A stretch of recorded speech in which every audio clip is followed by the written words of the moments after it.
The day. Right now, for today, per John's request, a close friend, Bob Kendrick, along with his son John, will be sharing memories of their dear friend and dad. I hope to connect with each of you after this sharing. I turn it over to Bob.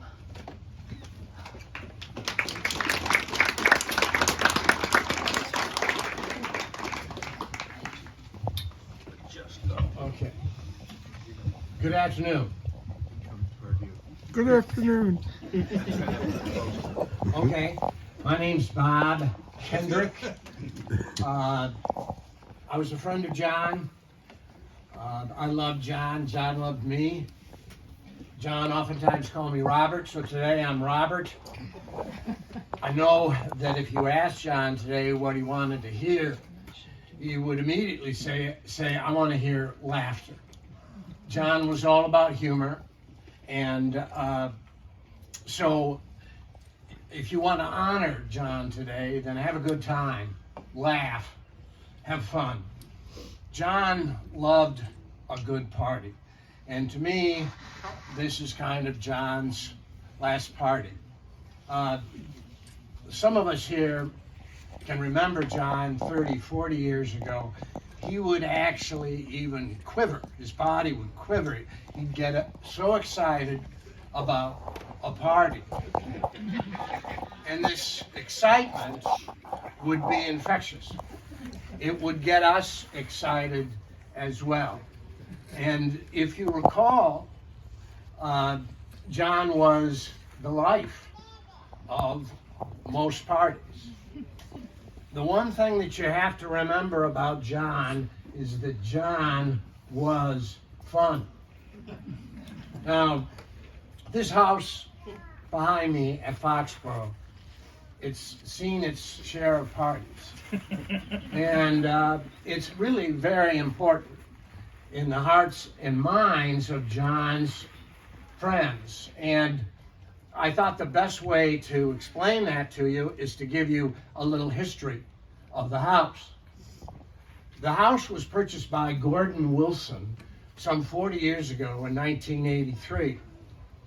Gordon was a good friend of mine, but more importantly, he was a good friend of John. Well, a couple of bad things happened to Gordon about the time he purchased this home. He had a divorce, and he also contracted MS. And as you know, that is a progressive disease. It affected Gordon's ability to get from place to place. Well, we wanted to include Gordon in whatever we did. Gordon wanted to be included. And so the logical, easy thing to do was just simply to come here. So if we wanted to have cocktails after work, we came here. If we wanted to see the big game on Saturday, we came here. So, beginning in 1989, there was a group of us that started meeting every Wednesday night. And Gordon heard of this, and he said, why don't you come on over to my house? And so we started meeting here in 1989 every Wednesday night. Wasn't a big deal. We'd have some dinner. John was a very good cook. We'd simply have some cocktails, laugh, and that would be it. But we did it every single Wednesday night. So going forward now, 17 years. Gordon owned this home 17 years. He dies in August of 2000. He dies in this home. He's surrounded by his friends, one of those friends being John Shinners. So Gordon had a plan. He wanted to have the friendship and the camaraderie of these men to continue. So what he did is he gave this home away at his death in his will to one of those men, a guy by the name of Wayne Seymour, who was also a bachelor. So as per Gordon's instructions, it continued. The parties continued, the Wednesday nights continued, until Wayne decided in the fall of 2002 that he wanted to sell this home. And I think most of you know that that is the time when Jill and John bought the home, fall of 2002, but you don't know the particulars of it because it was a secret as to why they purchased this home, and I'm going to divulge that secret to you right now. Don't do it, Bob.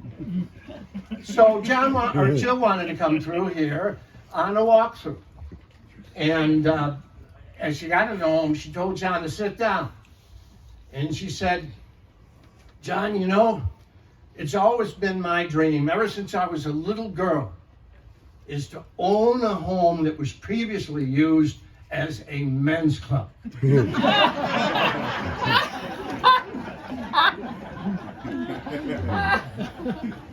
So John said, I didn't know that. Jill said, "Isn't it true that you and your friends, you come to this home, you talk about your lives, the women in your lives, your work, you debate the events of the day?" John said, "Well, that's true, but shouldn't you consider..." Furthermore, Jill said.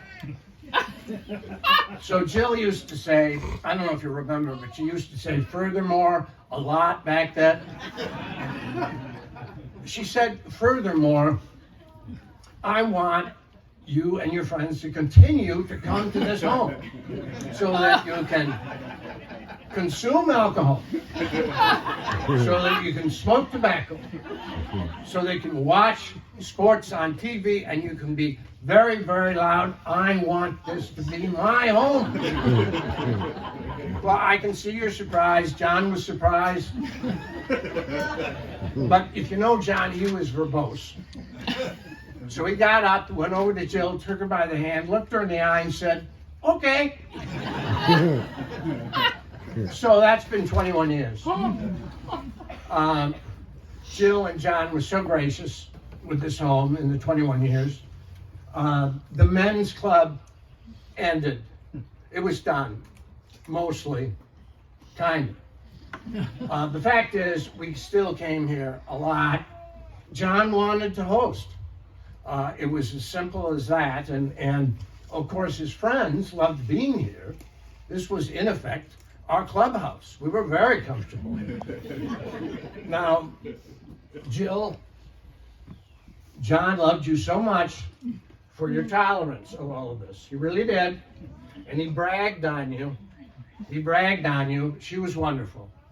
But I can tell you, during those 21 years, if something happened of significance to one of John's friends, be it good or be it bad, there would be a gathering here. There'd be support, there'd be therapy, and there'd be laughter. I gotta get a drink here.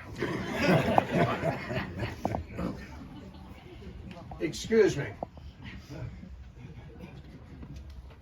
So I wanted to say something remarkable about John today.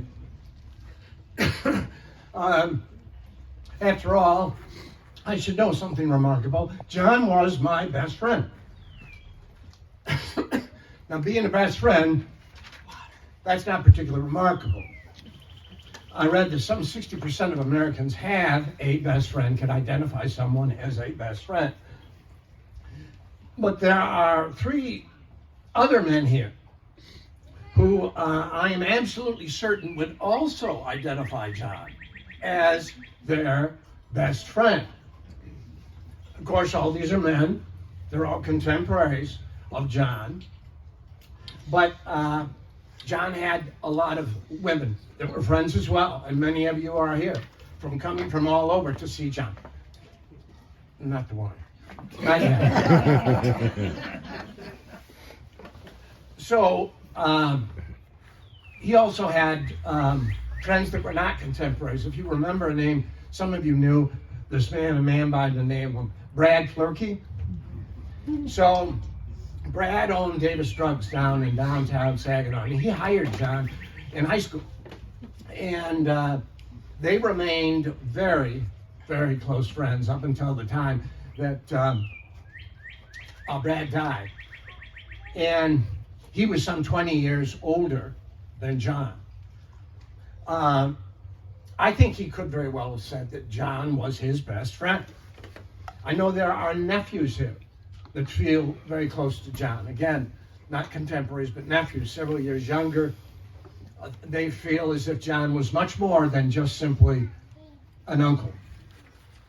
Now, men don't really discuss this, but who their best friend is kind of awkward. You know, we shake hands and look at each other. But I can tell you, I believe there are 3 other men here today that I believe probably would identify John as their best friend. If not, John would be in the conversation. So 7 best friends here. And in addition to that, there are 3 more men who predeceased John. Once again, in that category, I'm not certain, but I think who would identify John as their best friend. It occurred to me that if you were a young person, maybe 25 years old, and you had as your single goal in life wanting to have as many best friends or many people as possible that would identify you as their best friend, would you have accomplished as much as John did by John just being John? Probably not. And so as you can see, as it turned out, John was remarkable.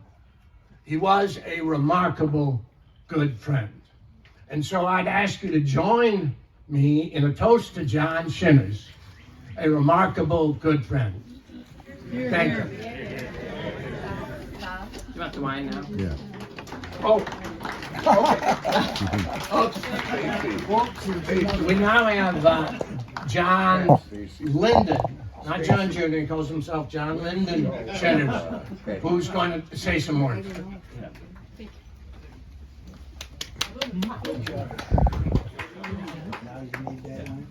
Yeah, I'm not John Jr. Maybe the confusion will get a little bit easier now, but yeah, you can blame my parents for giving me a different middle name and confusing everyone else, but